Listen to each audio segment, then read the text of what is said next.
I never tried a real estate agency. I wasn't a jealous type. And it turned out I wasn't the guy who asked for passwords and not to the track locations. What was she doing I believed in space and freedom. If someone wanted to be with me, they would. If they didn't, I wouldn't hold them. That's how I lived. And that's probably how I got played. We met like people do when they're both tired of searching. Quietly, without sparks or drama. She was calm, soft-spoken, with eyes that didn't ask for anything. There was something about her, like she was always just a little bit elsewhere. It intrigued me. She never talked much about her past. And I didn't push. We moved in together after 4 months. It just happened.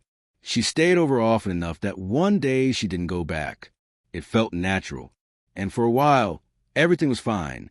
Except, I never really knew what she did for work. She told me she was in real estate. Something about international clients, different time zones, deals happening late at night. She said her company worked mostly with overseas buyers, rich investors in Dubai, Tokyo, London, and that sometimes, to close a sale, she had to be in the office at 11 p.m. or even 2 a.m. It sounded odd, but not impossible. She always had some document with her, and she'd come back with money, always the same amount, $400, cash, neatly folded in a small envelope. I'd ask the driver, and she'd smile, kiss my cheek, and say, "No need. It's far out, and you got work early. I'll take a taxi." I trusted her. At least I tried to, but there were cracks, little things. She never talked about coworkers, never showed me her office. She never took work calls in front of me, and the hours were insane. Sometimes she'd leave at midnight and be back around 5 a.m., looking tired but strangely composed, like someone who had been in a role for hours and finally stepped off stage. Still, I said nothing. What would I say? I think you're lying? Based on what, my gut? I try to be the good guy, the one who doesn't jump to conclusions, the one who gives his partner the benefit of the doubt. But there comes a moment when silence feels more like weakness than trust. That moment came one Thursday night. She was getting ready for one of her late-night sales meetings. Lipstick, hair done, perfume, subtle but expensive. She looked beautiful, maybe too beautiful for a real estate deal. But I said nothing again. Same place. I asked casually. She said, zipping up her boots. Same office. Same client. And then she was gone, walking out the door with that same envelope in her bag. The one she always brought with her empty and returned with full. This time, I didn't stay home. I waited 10 minutes after she called a taxi, then slipped on a jacket, grabbed my keys, and drove out. I kept a safe distance from her cab, staying far enough behind not to be seen, but close enough not to lose her. We drove for about 10 minutes, 5 blocks from our apartment. She told the taxi to stop in front of a hotel, not an office, not a business center. A hotel, not even a nice one. Just a regular 3-star place with fluorescent lighting and a flickering sign. She walked in without hesitation. No calls, no looking around, like she knew exactly where to go. I parked across the street and waited. I waited there for hours. At some point, I stopped feeling angry. I just felt hollow. Around 6:20 in the morning, she came out, not alone. There was a man with her, older, well-dressed. He was laughing. She wasn't. She looked tired. Her makeup was faded, her hair a little messy. He handed her something, a small envelope. She slipped it into her purse like she'd done it 100 times before. Then he left in a black sedan, and she called another taxi. I stayed in my car, frozen. Everything in me said to go home. Pretend I never saw it, that I was wrong, that maybe it was a misunderstanding. But I wasn't. She got back around 7 a.m. I was already in the kitchen when she walked in. She paused at the door, surprised. "You're up early." I looked at her, really looked. Her heels were off, her lipstick smudged. The same envelope sat like a stone in her purse. "Yeah," I said, "didn't sleep much." She didn't ask why. And I didn't say anything more. Not yet, because once the truth is out, there's no going back. She moved around the kitchen like nothing was wrong, pulled a glass from the cupboard, opened the fridge, poured herself some juice. Like she hadn't just come home from a hotel room with another man. I sat there, silent, watching every motion like it was part of some strange performance. I wasn't sure what I expected. An apology, a lie, a confession. But what I got was the sound of orange juice hitting glass and the hum of the fridge door closing.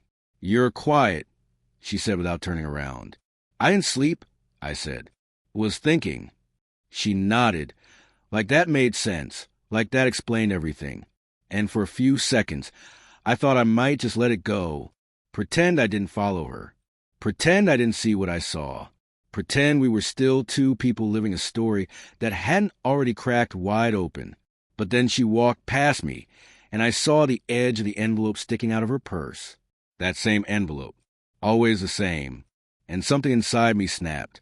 "How long have you been lying to me?" She froze. Her back still turned.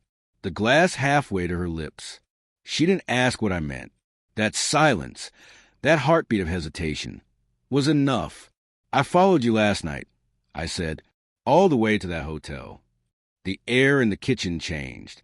Heavy, dense.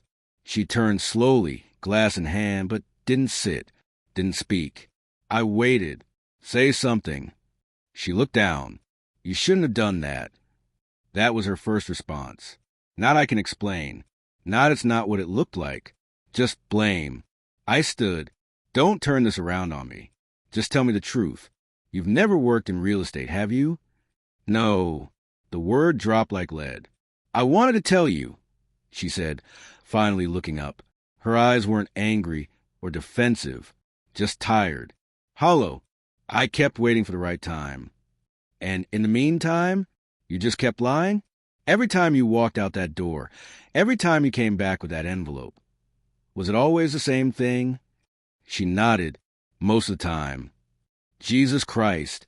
I muttered, stepping away, hands on my head.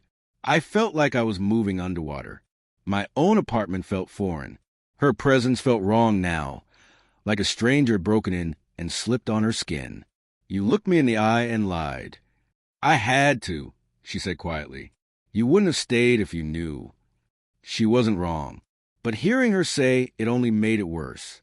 So that was it? All this time, what were we? Just convenience? Rent split? A cover? "No," she snapped, suddenly alive. "Don't say that. You don't get to rewrite everything just because you're hurt. I cared about you." Cared. I shot back. Past tense. She flinched. I didn't let up. "I thought I knew you. I thought we were building something." "We were, in our own way." "Our own way." I laughed, bitter. What does that even mean? She opened her mouth, closed it again, sat down slowly as if her knees gave out. "I never meant to fall for you," she said after a long pause. "It just happened. At first, I told myself it was temporary, that I'd stop soon, that the money was just to get me through a rough patch. And the real estate story?" She looked ashamed. It was the only thing I could think of that sounded legit. That explained the hours, the cash. Why not just quit? Why not tell me and stop? She hesitated. And then, because I was scared. Of me? Of what I'd become without that money. Of you looking at me differently. Of losing you. Too late for that. I didn't say it, but I didn't need to. The silence between us screamed it. We sat there for what felt like forever. No more shouting. No more questions. Just two people sitting at the end of something, pretending it wasn't already broken. She reached into her bag and took out the envelope, placed it on the table between us. "Here, that's what I got last night. Take it, burn it, whatever you want." "I don't want your money," I said. "I don't want it either," she whispered. The clock ticked. A car honked outside. Somewhere, someone's day was beginning like nothing had happened.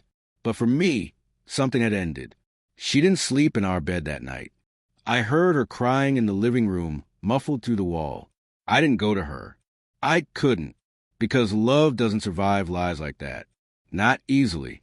Not when you start wondering if any of it was real. The next morning, she was gone. No note. The apartment felt too big without just her. The envelope it was still sitting on the table. Nothing had changed untouched. Physically. Her mug was still by the sink. Her sweater was still hanging over the back of the couch. Her slippers were next to the bed, tilted slightly inward like they were still waiting for her feet. But she wasn't there, and I felt it in everything. It's amazing how much space a person takes up. Not physically, emotionally. The air was heavier now, like silence had taken over and didn't want to leave. I didn't call her. I wanted to. I stared at my phone more times than I'll admit. I even typed out a message once. Where are you? But I never hit send. Because what would I say? That I missed her? That I hated her? That I didn't know which one was louder? I sat on the edge of the bed that first night, staring at the closed door like she might walk through it and laugh and say it was all some awful misunderstanding. She didn't. Over the next few days, I moved through routine like a machine. I went to work, ate what I could, answered texts with emojis and one-word replies. Nobody really noticed anything was wrong. Maybe I was just good at faking it. Or maybe people don't look closely unless you make them. At night, I found myself replaying everything in my head, not just the hotel. Everything. The nights she came home tired but smiling. The late dinners. The little gift she gave me. A keychain from a client meeting. A scarf she claimed was a sample from a design pitch. It all felt like paper now. Beautiful on the outside, empty on the inside. One evening, I opened the envelope. It was still there on the table, exactly where she'd left it. Still sealed, still untouched. I sat down, hands trembling, and peeled it open. $400. 4 crisp $100 bills. Nothing else. No note, no explanation, no guilt, just cash. And in that moment, something inside me turned. I took the money, stuffed it into an old shoebox, and shoved it to the back of the closet. Out of sight, out of reach, out of my head, or so I thought. A week passed before I saw her again. Not in person, not in a way that let me speak. I was walking back from the grocery store, earbuds and head down, when I saw her across the street. She was standing at a bus stop, talking to someone, a woman, tall, dressed sharp, like a manager or recruiter. And Jennifer, my Jennifer, was nodding, holding some paperwork. Her eyes focused but guarded. She didn't see me, and I didn't approach, because I didn't know what I would say if I did. Why didn't you tell me? Why did you make me love someone that wasn't real? Or worse, why do I still miss you? That night, I found myself back in the kitchen, sitting where she had once placed the envelope. I stared at the chair across from me, the one she always curled up in, one leg under the other, always with a cup of tea or a story half finished. It was just a chair now, a placeholder. I wondered what her version of the story was. Was I the fool? The coward? The man who left her when she was just trying to survive? There's this fantasy people sell you, that truth sets you free. But sometimes, truth just leaves you stranded. I didn't feel free. I felt stripped, raw. And the worst part was knowing I couldn't hate her. I wanted to. It would have been easier if she'd just been a monster. If she'd laughed in my face and said, "Yeah, I lied. So what?" But she didn't. She broke in front of me. And that's the kind of pain that stays. One night, almost 2 weeks later, I got a message from an unknown number. I didn't leave because I stopped caring. I left because I knew I'd keep lying if I stayed. And I didn't want to rot the rest of what was real. No name, no follow-up, just that. And honestly, I didn't need one. I knew it was her. I didn't reply, not because I was angry, but because some things are better left unanswered, like a chapter that doesn't need an epilogue, or a door that needs to stay shut, even if you still hold the key. I didn't open the closet for days. It sounds ridiculous, I know. It's just a closet, just wood and metal and hinges. But I couldn't bring myself to reach in and pull out that shoebox. Not because of the money inside, but because of what it represented.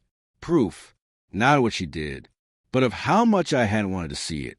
I started avoiding the bedroom, slept on the couch a few nights, let dishes pile up, ignored texts from friends who, deep down, probably knew something was off, but were too polite to ask. My apartment started to feel like a waiting room. Still, heavy, as if it was holding its breath. I'd walk past the bedroom door and glance sideways.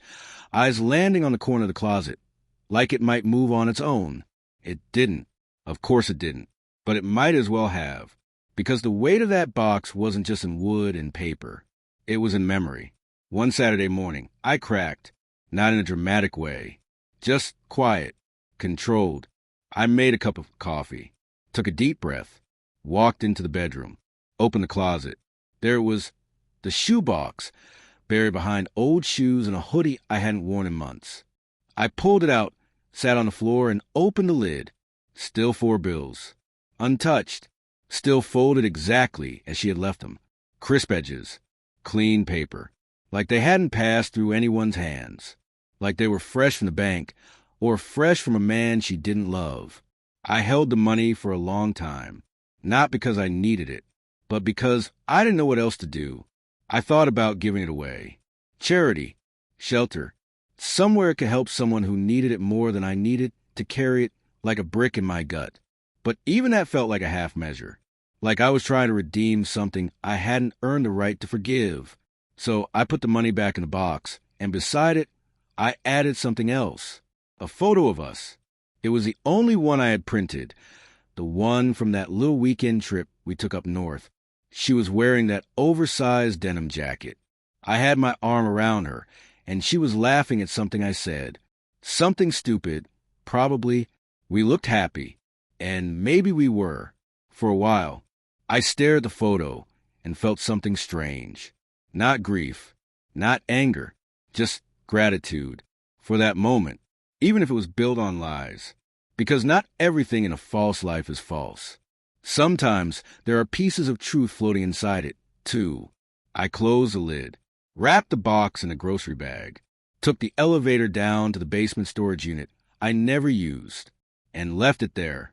Not thrown away, not destroyed, just gone from reach. I figure if I ever needed to remember, really remember, it would be waiting. But I also knew I probably wouldn't come back. Later that day, I did something I hadn't done since she left. I cleaned, not just a mess. All of it. Washed the sheets. Threw out the half-empty bottle of her shampoo. Scrubbed the coffee mug she used every morning. I didn't do it to erase her. I did it to reclaim the space. The bed didn't have to be a shrine. The cup didn't have to be sacred. It was just a bed, just a cup, just a life that I still had. And it was mine again. That night, I slept in my bed. No nightmares. No imagined knocks on the door. No ghost of her curling up beside me. Just sleep, the kind that feels like permission. In the morning, I opened the window. The air was different. Lighter, maybe, or maybe I was.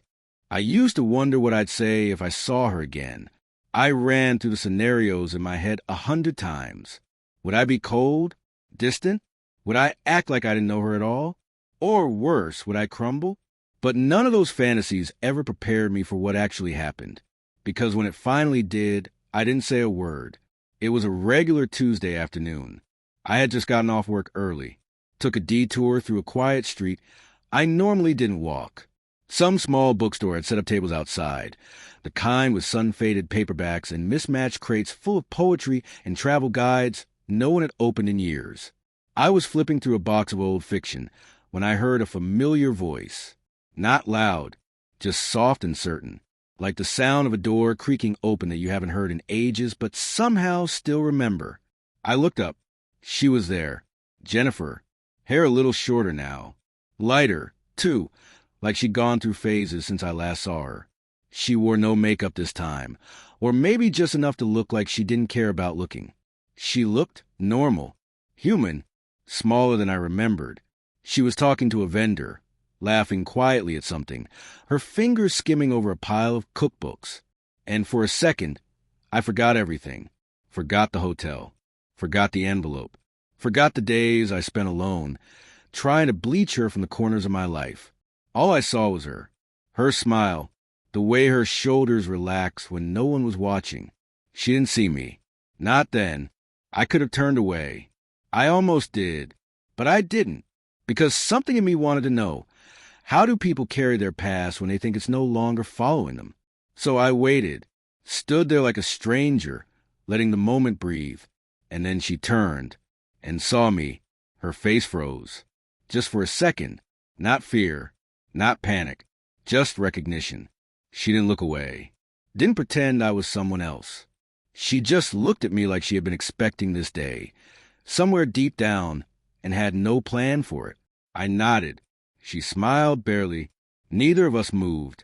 And that was enough. Because if I had gone to her, if we had talked, it would have ruined something. This wasn't about closure. We'd already had that, in our own quiet, unfinished way. This was acknowledgement.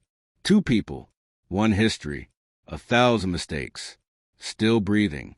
She turned back to the table, picked up a book, flipped through it slowly. I watched for another moment. Then I walked away. I didn't feel heartbroken. I didn't feel healed either.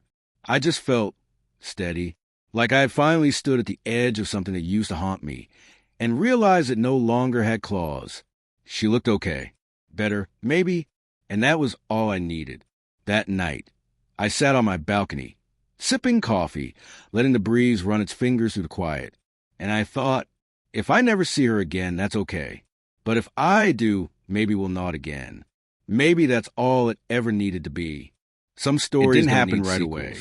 There was no sudden rush of emotion, no whirlwind romance. No one came in to save me from the ghost of Jennifer. And honestly, I wasn't looking to be saved. For a long time, I lived quietly. Work, home, gym. The rhythm of recovery. People underestimate how healing routine can be. Not because it fixes you, but because it gives your heart space to breathe again. Sometimes healing isn't about moving on. Sometimes it's just about standing still without collapsing. Her name was Elise. We met at a coffee shop I didn't even like. I had only gone there because my usual place was packed.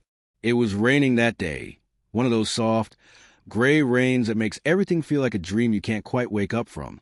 She was sitting alone, sketching in a notebook, earbuds in. There was nothing dramatic about it. No sparks, no music swelling in the background. Just a glance, a smile, the kind of eye contact people usually forget 5 minutes later. But for some reason, I didn't. I saw her again a week later. Same place, same corner seat by the window.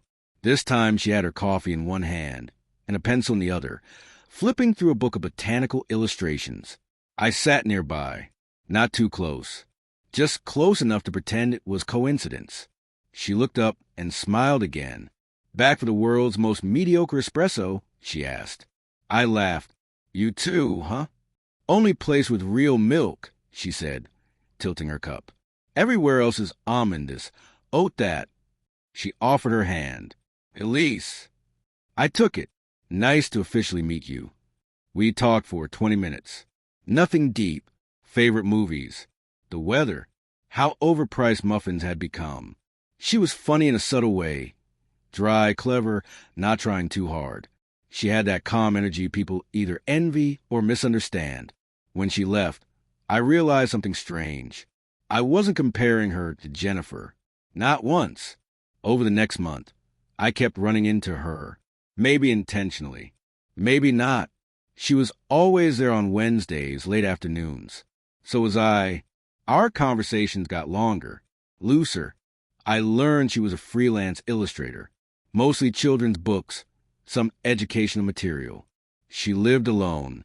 Had a brother she barely spoke to. Loved storms and hated voicemail. Told me once that birthdays made her sad for no particular reason. And she never asked about my past. Not directly. But I think she could tell.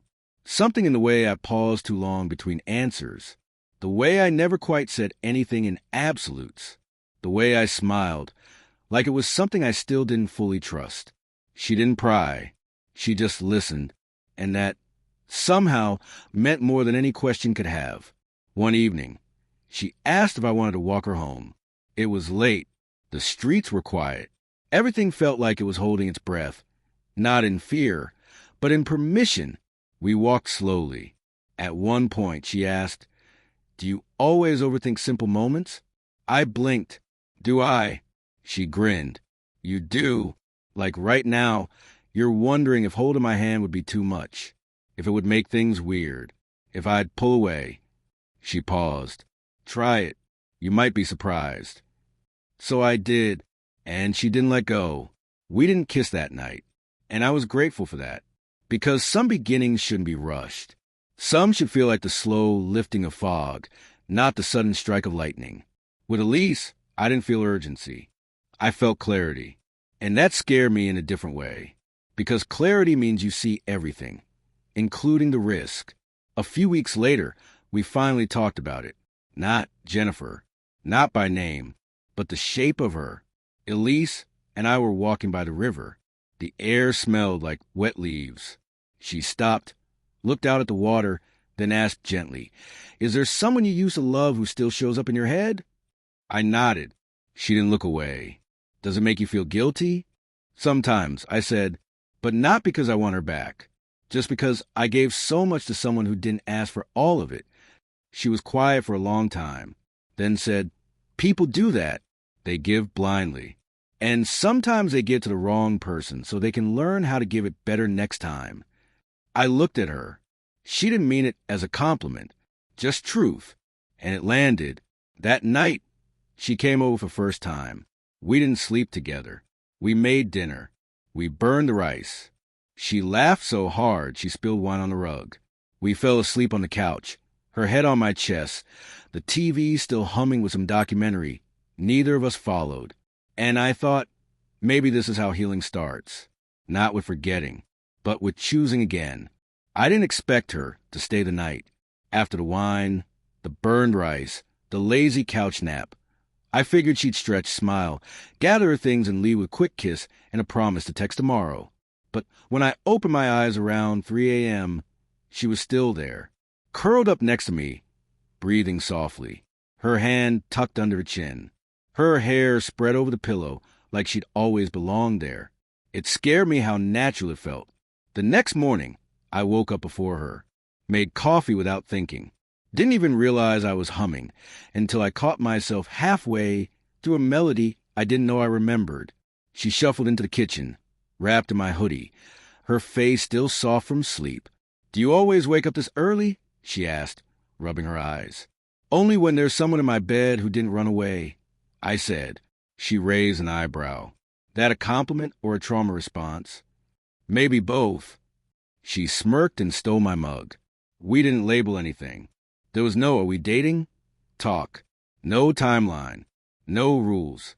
But we started falling into a rhythm. She left a toothbrush in the bathroom, a scarf on the back of my chair. I started saving her favorite yogurt in the fridge. She learned which drawer I kept the tea in and how I liked my eggs without asking. It was slow, organic, but real. And for the first time in a long while, I wasn't bracing for impact. That's not to say it was perfect. I still flinched sometimes when she reached for my phone. Not because I had anything to hide, but because I remembered what it felt like when I started wondering who else had been lied to. She never pushed, never pried, but she noticed. One night, as we lay in bed, her head on my chest, she asked quietly, "Do you trust me?" The question caught me off guard. "I want to," I said honestly. "And most days I think I do." "That's fair," she whispered. "Trust isn't a light switch. It's a sunrise. Slow, sometimes hidden behind clouds." I didn't respond. I just pulled her closer and let myself breathe. Elise never asked about Jennifer, but sometimes I'd catch her watching me, like she could feel the shape of the hole someone else had left in me. Once, while we were cleaning the living room, she found a photo tucked between two books on my shelf. It was old, a photo of Jennifer and me, not one I meant to keep. I must have forgotten it when I packed everything away. Elise looked at it, didn't say a word. She didn't hand it to me, didn't ask questions. She just placed it face down on the table, finished stacking the books, and moved on. That silence, it meant more than any fight, because it told me she understood something unspoken. The past isn't something you erase. It's something you outgrow. The first time we slept together, it was quiet, not rushed, not lit with fireworks or trembling hands. Just warm, steady, safe. Afterwards, we lay tangled in sheets, the window cracked open, the sound of distant cars washing over silence. She traced a scar on my arm with her fingertip. "What's this from?" she asked. "Stupid accident when I was 16, I said. Tried to impress someone. Failed miserably." She smiled. "Still a cool scar. You like scars. I like stories that don't pretend they weren't painful." Over the next few weeks, we started building small traditions. Saturday morning walks to the park. Late-night board games with cheap wine. Watching bad reality shows and making fun of everyone involved. I didn't realize how much I'd miss laughter. Not forced laughter. Not the kind you offer someone to keep the peace. Real laughter. The kind that finds you mid-sentence and derails everything. Still, sometimes I'd pull away. Not physically. Emotionally. I'd catch myself zoning out when she talked about the future. Or hesitating when she asked to leave something at my place permanently. There was this quiet fear inside me. Not of losing her, but of needing her. Because when you've been burned before, needing someone feels like a weakness. Like giving them the keys to the parts of you they could destroy. One night, she called me out. We were watching a movie. Some romantic comedy with predictable twists. "You're scared of this getting serious," she said, not accusing, just observing. I muted the TV. "Wouldn't you be?" She nodded. "I am, but I'm still here." And that hit me harder than anything else ever could, because she was still here, despite my silences, despite my hesitation, despite the fact that I hadn't fully let go of someone who had already left. She stayed. And in her staying, she taught me something I hadn't realized I'd forgotten. It started as a scribble on the back of an old receipt. It's about choosing someone again and again. I was sitting in the kitchen, even when it's not easy. Night. At least I'd gone home early. It was quiet. The kind of quiet that doesn't press. Just wait. Like maybe it knows there's something you need to do, and it's giving you room to finally do it. I hadn't thought about Jennifer much lately. At least, not in that sharp, burning way. But something had shifted in me. Not pain, not anger, just a kind of unfinished breath. So I wrote, not to her exactly, to the version of her I carried for too long. "Dear Jennifer, I don't know if this letter is for you or for the version of me that stayed silent when I should have spoken, who forgave too quickly, or maybe not at all. Maybe it's for both of us. Maybe it's just something I need to write to get out of my system. Finally, you lied to me. That's not a judgment, just a fact. You lied about where you were going, about who you were, about what we were building. And for a while, I told myself you had no choice, that it was survival, that if I really cared about you, I'd understand. I wanted to understand. God, I tried. But understanding doesn't erase betrayal. It doesn't undo the weight of watching someone walk out your door with a lie in their bag and a kiss on your lips. What you did, it broke something in me. But what broke me more was the realization that I still cared, that I still wanted to believe there was something real in all of it. And maybe there was. I don't know anymore. Maybe we were two people just trying to feel less alone. Maybe we were both pretending. Maybe we just borrowed love for a little while and tried to make it fit. But pretending only gets you so far. Eventually, the truth comes out. And when it did, we both disappeared. After you left, I tried to hate you. I went through the motions. Anger, silence, bitterness. I let your name become a caution sign in my head. Don't go back there. I told myself I was stupid for not seeing it sooner, for believing in your late-night stories and perfect explanations. But hate never stuck. It wasn't big enough. Because hate is easy when you've been betrayed by a villain. And you weren't a villain. You were just broken in ways I didn't understand. And maybe I was broken too. The hardest part wasn't losing you. It was losing the version of myself that existed only because I trusted you. I saw you again once. You didn't know. You were standing at a book table, flipping through pages like you had all the time in the world. You looked okay, peaceful. Maybe that's all I needed, to see that the storm passed for you too.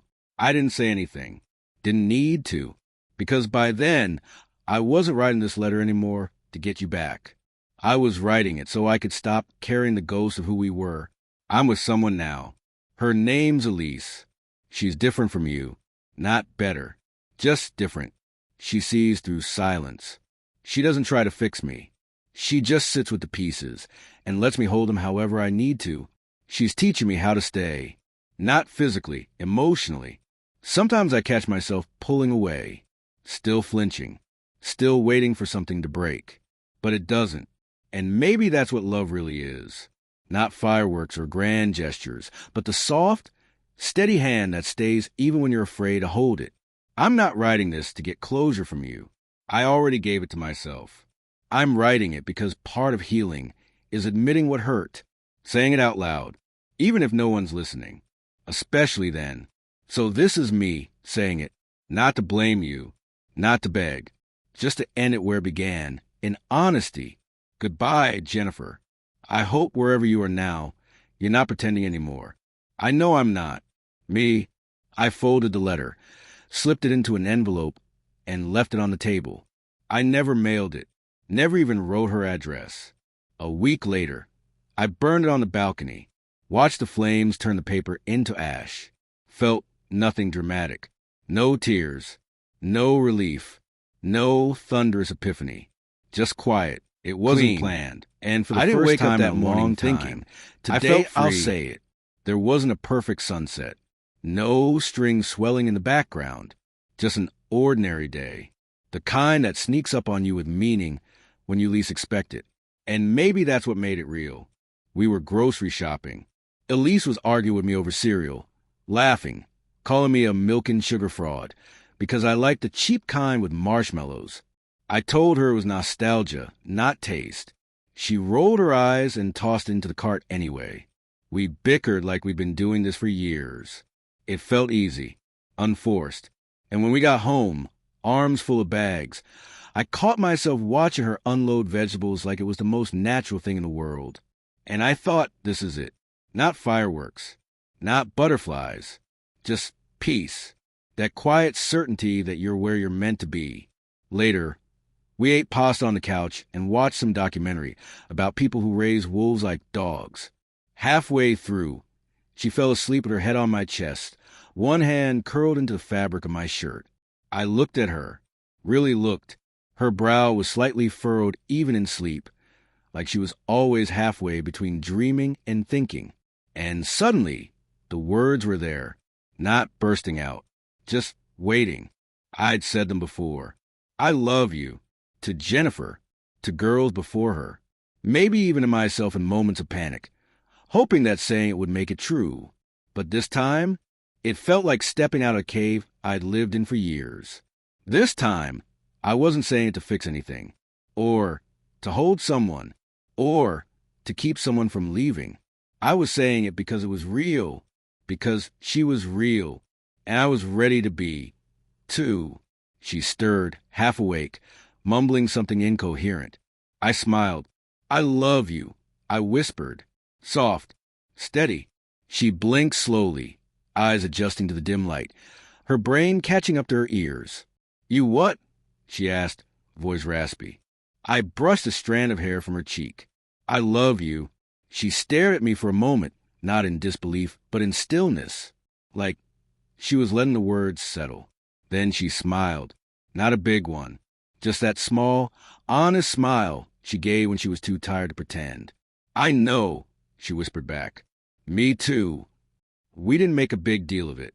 There was no kiss right after. No dramatic music. Just silence. And then she rested her head back on my chest, like that was all she needed. Like the words didn't change anything. They just confirmed what had already been growing quietly between us. And for once, I didn't feel scared. Not of losing her, not of what might come next. Because this time, love didn't feel like a gamble. It felt like a home. Over the next few days, I noticed something change. Not in her, in me. I didn't flinch when she touched my phone. I didn't tense up when she made plans that included the words next month or next year. I stopped checking for ghosts in familiar places. And for the first time in years, I stopped writing letters in my head to people who had already left. We started talking about small things with big weight. A trip, a dog, a second key, not in hypotheticals, in real, tangible ways. I found myself wanting to build something, not to replace what I'd lost, but to honor what I'd learned. That love doesn't survive on grand gestures. It survives on showing up, again and again, even when you're tired, even when you're scared, even when part of you still remembers the fall. Especially then. The next weekend, she brought a box over, not the symbolic kind, a literal one, labeled bathroom stuff. She set it down and said, "You have the better water pressure." That was it. No speech, no ceremony, just a decision. And I kissed her in the middle of unpacking razors and shampoo bottles.